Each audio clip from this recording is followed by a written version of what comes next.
Saludos cordiales, bienvenidas y bienvenidos a Somos Sur. Volvemos en el encuentro de diálogo, este espacio televisivo en el que intentamos hablar de derechos humanos, de solidaridad, de justicia social, de feminismo. Y hoy vamos a estar con una invitada que ha venido desde Colombia, vino para participar en el encuentro de solidaridad con los pueblos de África y Latinoamérica del año 2023. Hasta que la dignidad sea costumbre es el lema de esa edición, y precisamente en ese país, en Colombia, ese fue un lema que se ha estado usando en la campaña electoral del año pasado, que provocaba un cambio político histórico en ese país latinoamericano, un cambio político en el que la izquierda llega al poder y que por primera vez llega a vicepresidenta Francia Márquez, una mujer negra, una mujer que había sufrido también la violencia política y la persecución y que hoy en día es vicepresidenta del gobierno colombiano. Y para llegar allí, para llegar al Palacio Presidencial, Francia Márquez necesitó del apoyo de un movimiento muy amplio que se constituyó por todo el país, por toda Colombia, llamado Soy Porque Somos, y estamos hoy, tenemos la oportunidad de contar con una miembro de ese movimiento, una de sus fundadoras, Lina Vanessa López Ortiz. ¿Qué tal? Muy buenas, ¿cómo estás? Buenas, Juan, muchas gracias. Mujer afrocolombiana, gestora cultural, ha hecho investigaciones sociales, transfeminista, que además comprometida con esa transformación social histórica que está viviendo Colombia. Están los ojos de muchos sitios, sobre todo en la parte norte de Estados Unidos, puestos en Colombia, de una forma muy crítica hacia el nuevo gobierno colombiano, ¿no? Se le ha dicho de todo, que si el presidente Petro viene del mundo armado, que si puede ser un gobierno a favor de la violencia. No sé si ustedes están acostumbradas a este tipo de críticas. Pues la verdad que sí. En Colombia, pues los medios de comunicación se han encargado también de tergiversar un poco las luchas, ¿no? Todas las personas que tienen que ver con movimiento social son estigmatizadas como parte de movimientos al margen de la ley, que no necesariamente lo es. Y bueno, estamos un poco en esa lucha también porque haya un cambio en este gobierno que pone en el centro la vida, haya un cambio también de la comunicación, ¿no? Porque más allá de que hayan cambios estructurales, se necesita cambios en la comunicación para que la sociedad tenga conocimiento real de lo que pasa en las comunidades, ¿no? Y de cómo líderes y lideresas sociales son estigmatizadas como personas violentas. Necesariamente es muy importante este cambio y pedimos que los medios de comunicación y todas las personas comprometidas con la información real y verídica de lo que pasa en territorio hagan un esfuerzo por cambiar sus formas y sus prácticas de comunicar, que sean también para la vida y al servicio de la vida, ¿no? Conflicto violento desde más de medio siglo en Colombia, con lucha armada desde distintos bandos, tanto la guerrilla de la FARC, con unos planteamientos marxistas, como grupos paramilitares progubernamentales, defensores de sectores de terratenientes en Colombia. Unas comunidades de población, es un país muy variado, una comunidades de población indígenas originarias desde antes de la conquista española, pero hay otras comunidades que son las afrocolombianas, a la que usted pertenece, ¿no? Que fue esa población que llegó del continente africano en situación de esclavitud. De hecho, no hay que irse muy lejos, ¿no? Su abuelo vivió en condiciones de esclavitud, fue, digamos, negro esclavo. No sé si está vivo o no está vivo. Mi abuelo ya está muerto, mi abuelo fue esclavizado, porque bueno, también siempre tratando de recordar y de reivindicar de que las personas no nacen esclavas, sino que les esclavizan. Mi abuelo estuvo esclavizado en unas minas en el departamento de Caldas, que es también un departamento reconocido como un territorio cafetero. Mi abuelo oriundo de Quibdó, la capital del Chocó, al norte de la región del Pacífico, estuvo trabajando en unas minas de oro que, según él contaba, eran de alemanes y de ingleses, y allí pasó una buena parte de su vida hasta que logra conocer a mi abuela, que fue una mujer campesina también, oriunda del territorio del departamento de Caldas, y tiempo después logran huir no solamente ellos, sino con otras familias igualmente de personas esclavizadas en las minas. Eso es en el Pacífico colombiano, ¿no? El departamento de Caldas no, el departamento de Caldas es un departamento que está pegado a los otros departamentos más reconocidos como cafeteros, ¿no? A Risaralda, Antioquia, y claro, él nació en Quibdó, pero luego fue llevado hacia Caldas, hacia esas minas, para hacer minería. Bueno, la minería a la que están acostumbradas las comunidades del Pacífico es una minería artesanal que no hace daño, que no tiene procesos químicos, pero en ese caso no era así. En este caso ya había como una inclusión de métodos químicos que afectan el río y que como afectan el río como una parte esencial e indispensable de las comunidades. Afectan a la naturaleza y a la salud también de los propios trabajadores. Claramente. ¿En qué condiciones trabajaba su abuelo? Cuando habla de condiciones de esclavitud. Sí, lo que nos contaba él, porque también este es un ejercicio que yo hago, que es un ejercicio de la conservación de esa memoria histórica y de la práctica de la oralidad como nuestra ancestralidad, ¿no? Entonces lo que nos contaba él es que él estaba allí y lo que estaban haciendo todo el día era picar piedra, ¿no? Para ver en qué momento brillaba el oro. Era lo que nos contaba. Y luego, para retomar un poco lo que estaba contando, cuando ya él, con la campesina que conoce ahí de Caldas y otras familias igualmente de esclavizados y mujeres autóctonas del territorio, logran escaparse y huir hacia lo que hoy actualmente se reconoce también como la ciudad de Santiago de Cali, que es un puente entre el puerto más importante de Colombia, que es el puerto de Buenaventura, que queda en el Pacífico, y lo que va a ser la conexión con todo el sur de América, ¿no? Con Ecuador, con Perú, Bolivia, Brasil, Chile, hasta Argentina. Entonces huyen a este espacio. En estos momentos Cali era organizado o administrado también por terratenientes y por españoles o bien criollos que tenían haciendas que se dedicaban puntualmente a todo lo que tiene que ver con la caña de azúcar, ¿no? Nosotros, Cali es la ciudad capital del departamento del Valle del Cauca, y en el norte del Valle del Cauca nosotros tenemos ciudades que reciben el nombre de Andalucía Valle, Sevilla Valle, porque era donde desde la época de la conquista, para exportar a Europa. Pero ¿hasta qué punto, quiero decir, su abuelo le contó, no había horario, tenía salario? ¿Qué quiere decir con que estaba esclavizado? ¿Las condiciones? No, ellos no tenían salario. No tenían salario. Ellos no tenían salario, solamente la comida, una comida pues en unas situaciones terribles. Y luego lo que hacían era, la mayoría de esclavizados pues salían, algunos se reconoce que decían que cuando encontraban piezas de oro se fugaban. Mi abuelo nos contaba como eso, ¿no? Como, bueno, yo pude hacerlo, pero nunca me atreví, nunca estuve como en esa situación. Yo no quería salir enriquecido de ahí, quería salir de ahí. ¿Y la mayoría era población negra africana? Sí. ¿Hasta qué punto nace y crece su conciencia política y su compromiso por el hecho de ser mujer afrodescendiente? Pues ¿Le ha marcado totalmente? Toda esa historia de mi abuelo, mis tíos, mi tía, que son personas negras que han estado atravesadas pues por estas situaciones raciales y esta estigmatización, han hecho que yo cargue o que me atraviese un dolor histórico, ¿no?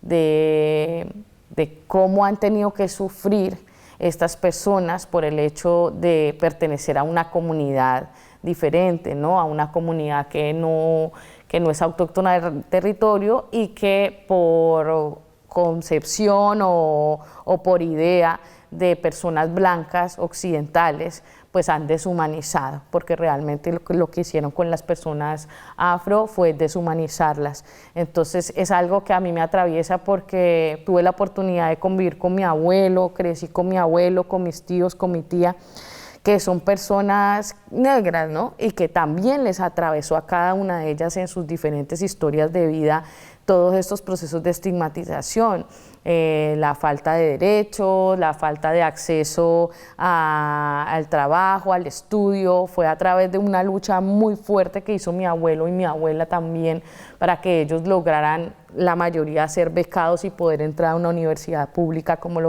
lo es la Universidad del Valle, que fue donde estuvieron estudiando uno de mis tíos, que fue un médico muy reconocido por su don de gente, y mi otro tío que aún vive, que fue matemático, ¿no? Y que logró también tener digamos, una experiencia de vida dignificante.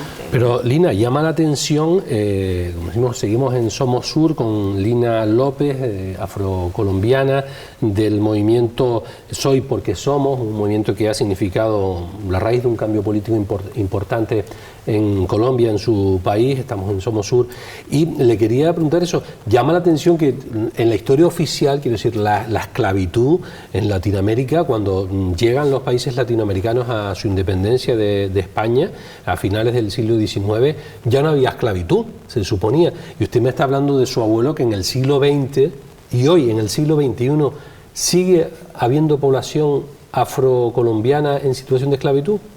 Claro que sí, es lo que conocemos actualmente como la esclavitud moderna, ¿no? Y que también la vivimos acá en continente europeo, las personas migrantes, que no necesariamente tenemos que ser afro, pero que sí somos personas racializadas en comparación a las personas que son de aquí, ¿no? En Colombia sigue existiendo la esclavitud. Tenemos el caso de la región del Pacífico, es una región olvidada históricamente por todos los gobiernos que han atravesado el poder, que también te quería decir algo cuando hiciste la introducción de que es un nuevo poder, pero la verdad es que más allá de ahora estar en el poder, estamos en el gobierno, y es muy diferente. Porque una cosa es el gobierno y otra el poder. Porque el poder sería, digamos, el poder económico que puede estar detrás. ¿Se refiere usted a eso? Exactamente. ¿Y el poder económico en Colombia no acepta a este gobierno? Pues es una lucha histórica, porque realmente las élites del país pues están en contra de todo lo que pueda beneficiar a las comunidades, y es precisamente el trabajo que está haciendo nuestra lideresa Francia Márquez en estos momentos con la creación del Ministerio de la Igualdad, porque solamente no, pero una parte muy importante que nos llevará a la paz será poder disminuir la brecha de la desigualdad, ¿no? Claro, porque cuando usted habla del Ministerio de Igualdad, aquí en Canarias, o cuando se habla del Ministerio de Igualdad, se piensa la desigualdad hombre-mujer, combatir el machismo, combatir la violencia de género, pero allí la desigualdad tiene que ver con clases sociales, con población indígena, ¿no? Y con comunidades, ¿no? Claro, es un poco más complejo. En Colombia la desigualdad atraviesa diferentes situaciones, y claro que sí, la parte de género y de todas las disidencias, pero también la parte de las comunidades étnicas, comunidades indígenas, comunidades afro, comunidades rom y comunidades populares, campesinas, y cómo administrar unos recursos para que todas las personas puedan hacer parte de esos beneficios, ¿no? Porque siempre todo está centralizado, históricamente todos los recursos han estado centralizados. Entonces, ¿cómo descentralizar el poder? ¿Y cómo es la situación después de medio siglo, centenares de miles de muertos de conflicto armado en Colombia, donde al margen del tema de, por un lado, la guerrilla, con reivindicaciones políticas de justicia social, ha estado los narcotraficantes, los narcos, con un tema de violencia, Pablo Escobar, que ahora se lleva, digamos, a las telenovelas, pero que ha sido con bombas, con procesos muy duros. ¿Usted, si mira hacia adelante, ve una Colombia en la que no haya violencia?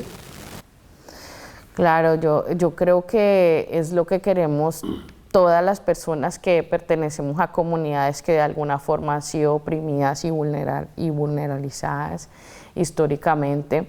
Será un trabajo muy arduo. Eso no podemos romantizar el hecho de que a día de hoy tengamos un gobierno que sea un gobierno de la gente, del pueblo y para el pueblo. Y bueno, yo lo veo posible, pero hay que hacer alianzas, hay que hacer pactos, y es en lo que está trabajando el nuevo gobierno precisamente. Pero resulta contradictorio, digamos, en algunos discursos que llegan en los medios occidentales también sobre Colombia, que hablan de que el presidente colombiano estuvo en M-19, está vinculado a la violencia, a la guerrilla, cuando Uribe era admirado por medios occidentales y un tercio del Parlamento colombiano estuvo imputado, investigado por su vinculación con grupos paramilitares y con grupos armados, ¿no? ¿Qué hay de razones en el hecho de acusar al presidente colombiano de izquierdas ahora en estar vinculado a la violencia política? Porque estuvo en el M-19 y sí usó la violencia, pero ¿nos puede un poco explicar? Sí, las razones pues son muy claras. Y vuelvo al inicio de esta entrevista, y es cómo actúan los medios de comunicación para desprestigiar y para tergiversar la imagen y los objetivos de unas personas o unas comunidades que vienen luchando históricamente para que Colombia sea un país más justo, ¿no? Entonces, las élites y todas estas personas que tienen de cierta manera el poder económico del país, pues no están interesadas en que el gobierno de Petro o el gobierno del cambio pues tenga una buena imagen. Entonces, élites que no eran combativas con los paramilitares, y al contrario, sino que había incluso vinculación, ¿no? Algunas de esas élites económicas, quiero decir. Claro, es que desde el año pasado y antepasado, de lo que fue el paro nacional colombiano, que fue un paro histórico de 6 meses, en la calle las comunidades salieron a protestar porque después de la pandemia el gobierno que estaba de Iván Duque iba a meter una reforma tributaria en donde iba a subir toda la canasta familiar, y la gente ya no aguantó más porque ellos decían, pues no vamos a perder nada. Salimos a las calles 6 meses y fueron 6 meses también de masacres de parte del mismo Ejército Nacional hacia las personas que estaban manifestando, que ya no eran grupos armados al margen de la ley, era la gente que tenía hambre y que no iba a perder nada saliendo a manifestar. Entonces, en este contexto del paro nacional, escuchamos muchas veces hablar de un gobierno narcoparamilitar, porque se conoce y ya han habido muchas investigaciones de que la derecha y el gobierno que estuvo a cargo de Álvaro Uribe Vélez pues tiene como todo un historial de conexión con Pablo Escobar, con los grupos armados al margen de la ley y con paramilitares puntualmente. Entonces, sí, quisiera contar un caso muy especial que se está dando ahora en el Caribe, que es un proceso de una multinacional que se llama Aguas de Barcelona, que es española, y que está desplazando a comunidades en el Caribe colombiano.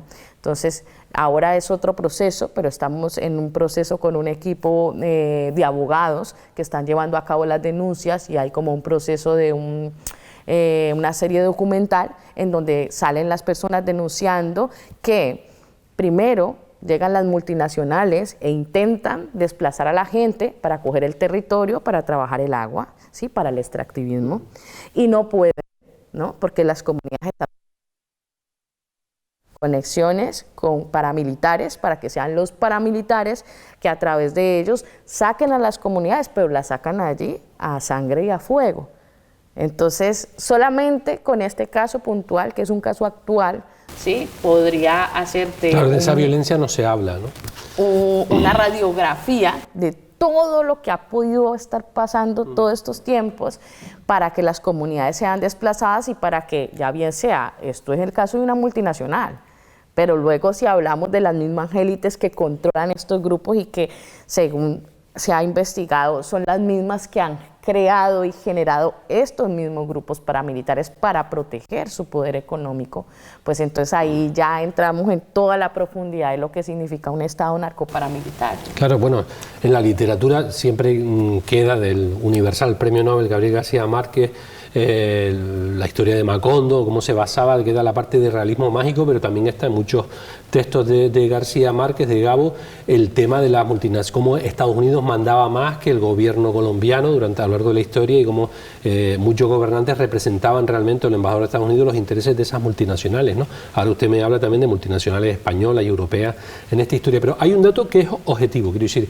el presidente colombiano sí estuvo en el M-19, que sí usó la violencia, pero ¿hasta qué punto es comparable eso con otro tipo de violencias? ¿Qué nos puede explicar? Yo lo que puedo contar del M-19 es una experiencia propia, familiar, de mi barrio, que fue una construcción de un barrio popular y de las juventudes que eran en ese tiempo, en los años 50, 60, que fueron juventudes que se organizaron porque querían un cambio para la sociedad, ¿no? Y que se organizaron también en unos contextos muy específicos, desde unos barrios populares, desde las universidades públicas, y se organizaron ¿por qué?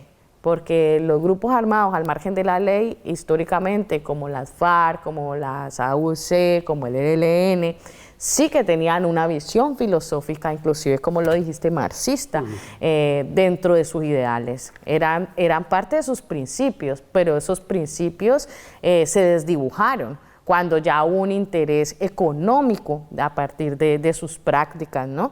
Entonces el M-19 lo que va a venir a hacer es un movimiento súper joven, revolucionario, con una filosofía súper potente, que lo que quiere es mejorar eso. Ellos organizaron diferentes actividades, acciones puntuales, ¿sí?, que generaban la atención para un cambio, pero una de las acciones que generaron para ese cambio, que fue la toma al Palacio de Justicia, se volteó toda, porque el ejército se dio cuenta de que había esta toma, que era una cuestión simbólica, y lo que hizo fue una masacre dentro de ese Palacio de Justicia. Y esto es como solo una de las cosas que muestran cómo no solamente los medios de comunicación, sino la bota armada del ejército militar cambia todo, ¿no?, para desdibujar una lucha que hay allí y para relacionar a esas juventudes con los grupos armados al margen de la ley, como lo hacen también con lideresas y líderes sociales todo el tiempo. El giro político en Colombia se produjo el año pasado, un respaldo de 11 millones de votantes, ni más ni menos, ¿no?, para ese gobierno de izquierdas y con unas reformas estructurales en su programa electoral, una reforma agraria, una reforma de la salud, una reforma de la administración para combatir la corrupción, pero los sectores críticos con el gobierno dicen que no se ha reformado nada todavía, que Petro está buscando, el presidente, mucho consenso y a veces busca consenso con sectores conservadores y que con esa gente no hay que buscar el diálogo. ¿Qué tiene usted que decir a esas críticas? La verdad es que vamos 8 meses de un nuevo gobierno, han sido años, hay gente que dice 200 años, pero yo directamente lo relaciono con el periodo de la esclavitud, porque el sistema que aún seguimos teniendo de cómo se administra el gobierno sigue siendo un sistema colonial. Entonces es muy apresurado hacer un tipo de críticas que al final lo que hacen es desprestigiar todo el trabajo y los esfuerzos que están haciendo tanto Gustavo Petro como la misma Francia Márquez, para que hayan unos cambios estructurales que inicialmente está en propuestas unas reformas, una reforma agraria, una reforma laboral, una reforma a la salud, que serán esos cambios estructurales que necesita el país y la comunidad para vivir en igualdad. Pero esto toma un tiempo y además de que toma un tiempo, pues tiene que lidiar con los medios de comunicación, con las élites haciendo presión para decir que esto está mal, que esto nos va a llevar a la pobreza, lo peor que hacen siempre y que han hecho en contra del gobierno de Petro, es decir, que Colombia va a ser igual que Venezuela, se va a volver en una dictadura. Todo esto lo hacen los medios para eso, para confundir, pero lo que tenemos que tener en cuenta es que van 8 meses corriendo y sí que van a haber cambios y sí que se están trabajando, y yo tengo fe de que van a haber los cambios, pero yo creo que inclusive se necesita mucho más de 4 años. Si se fijan ustedes, Lina Vanessa tiene tiene unas trenzas, no es que nos vamos a poner aquí a hablar de peluquería, pero le quería preguntar si son trenzas tropas, para que nos explique un poco ese trabajo de investigación que usted hizo sobre la población precisamente afrocolombiana, cómo se usaba el pelo, las trenzas para esconder, para sobrevivir, para esconder incluso los alimentos, ¿no? Sí, pues este fue un y trabajo... mapas, para poner mapas, explíquenos. Ese fue un trabajo que hicimos con el colectivo de Costa a Costa, un grupo de compañeros de la Universidad del Valle. Se llamó Ruta de Tropas y fue precisamente un trabajo por la conservación de la práctica y del conocimiento del trenzado y cómo se ha seguido transmitiendo este conocimiento a lo largo del tiempo. Y era que, como ya es muy reconocido, las personas esclavizadas cuando llegaron a Colombia, a Cartagena o a los puertos o al puerto del Pacífico, tejían en su cabeza mapas de fuga. A día de hoy estas trenzas que van pegadas hacia el cuero se llaman tropas. Entonces uno dice, me haces unas tropas, me voy a hacer las tropas, es porque ellos representaban el territorio en los diseños que hacían en sus cabezas, y fue a partir de eso que pudieron como tejer las rutas y los caminos hacia donde se iban a liberar, hacia los palenques, quilombos y cimarrones.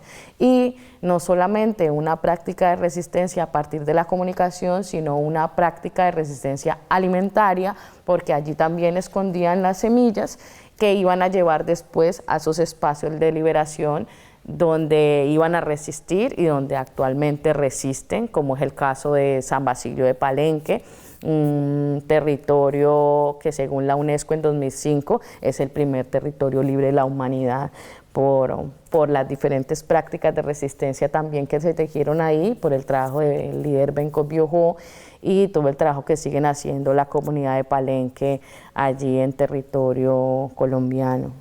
Y el que haya una vicepresidenta negra ¿está influyendo, puede influir para que disminuya el racismo? Esto es complicado porque la propia Francia Márquez en entrevistas ha denunciado racismo, le han hecho entrevistas preguntándole en un tono, ay, qué bien, vive usted en un palacio, cuestionando eso que no se ha cuestionado hasta ahora, o usted viaja en helicóptero, ¿no? Y ella incluso muchas veces se defiende diciendo, ¿qué pasa? Que soy vicepresidenta, pero por ser negra no uso los recursos de seguridad que usan otras personas. Está habiendo polémicas de ese tipo, ¿verdad? Sí, inclusive durante toda la campaña. Este fue un tema que trastocó mucho, y es como también dentro de ese mismo pacto histórico, dentro de esas mismas fuerzas que en teoría son de izquierdas, progresistas, para el pueblo, existían estos problemas de racismo, ¿sabes? Existían estos problemas como de decir, no, es que Francia mejor que se quede en el Consejo Comunitario del Cauca. No, es que ya lo ha estado años y hace años y ha hecho cantidades de cosas, porque Francia no viene de un proceso político partidista. Francia es reconocida como una lideresa medioambiental, ¿sí? Que ha defendido su río y que logró que con todas las máquinas que habían ahí ya extractivistas parar esa extracción, esa desviación del río Ovejas. Y en su lucha la intentaron matar, tuvo que huir, dejar a su familia, de su comunidad, porque fueron a asesinarla. Exactamente, entonces hay como todo un proceso que la gente también desconoce, y que dentro de las mismas izquierdas también existe el racismo, y será un trabajo que tendrá que hacer la izquierda y el progresismo para salir. Ahí, en medio de toda la campaña, se desveló el racismo que nos atraviesa una comunidad como la comunidad colombiana. ¿Es negativo? ¿Es positivo? No, nos sirve para aceptar, porque normalmente el racismo no se acepta, para aceptar que hay un problema de racismo importante. Pero ¿qué es lo más importante de esto que dices? Es cómo una mujer como Francia, afro, y que tuvo toda su historia que ha tenido, nos sirve a las comunidades afro, a las mujeres afro, como referentes para seguir luchando, para saber que podemos llegar a donde queremos, para saber que podemos autoorganizarnos para llegar a donde queremos, a donde está Francia, o a los lugares de poder en donde han podido ahora acceder otras compañeras, no solamente Francia, sino Aurora, la que a día de hoy es ministra de Educación, ¿no? Vicenta, directora regional, directora de Fomento Regional del Ministerio de Cultura, Clemencia Carabalí, una lideresa del proceso de comunidades negras, que ahora es consejera presidencial de género. Entonces, ¿cómo todas estas mujeres allí son tan fuertes resistiendo todo ese racismo que hay? ¿Sí? Y nos dan la energía a nosotras para seguir adelante y para decir, sí podemos. Es un trabajo que yo creo que difícil que en 4 años de legislatura se pueda hacer esas transformaciones, ¿no? Evidentemente, antes hablábamos de esas prisas que tienen algunos sectores, pero se nos está acabando el tiempo, Lina, y quería terminar un poco preguntándole, mirando la Colombia del futuro, ¿qué Colombia sueña usted? En ese sueño hay una sociedad con menos injusticias y hay una sociedad en la que el narcotráfico y la violencia política no sean una de las partes fundamentales para describirla. Soñamos una Colombia en paz. Es el sueño de las comunidades pues, que no han tenido la oportunidad de vivir en paz. En paz con justicia, claro, porque Gabriel García Márquez, que participó en su día en algunos de los procesos de conversaciones por la paz entre el gobierno y la guerrilla, planteaba paz con justicia, ¿no? Exactamente. Como te decía anteriormente, para llegar a la paz se necesitan muchas cosas y una de esas cosas es la igualdad y dentro de la igualdad está la justicia, porque se necesita justicia también para que haya procesos de igualdad. Se nos ha pasado el tiempo pues muy rápido, pero no quería irme, si me lo puede escribir brevemente, Lina Vanessa López Ortiz, las escuelas del vivir sabroso. ¿Qué son las escuelas del vivir sabroso? Las escuelas del vivir sabroso es el componente pedagógico del movimiento Soy Porque Somos, en donde desde diferentes regiones del país, inclusive pues yo desde lo internacional, construimos unas rutas de aprendizaje, no solamente para las personas que quieran hacer parte o que estamos dentro del movimiento, sino como un camino de aprendizaje para la misma comunidad sobre la filosofía del Ubuntu, ¿no? Sobre cómo compartir, sobre cómo vivir en igualdad, sobre el respeto, sobre los diálogos, la importancia del diálogo, ¿no? Entonces es un trabajo muy importante que también está muy aunado a los procesos de aprendizaje de las comunidades indígenas, que para ellos son el buen vivir, para nosotros es el vivir sabroso, ¿no? Y es lo que queremos ahora, como decía nuestra vicepresidenta, queremos vivir sabroso. Ojalá que la mayoría de la población colombiana en un futuro no lejano pueda vivir sabroso. Muchas gracias, Lina, por estar con nosotros en Somos Sur. Hasta otra ocasión. Muchas gracias, Juan. Muchísimas gracias.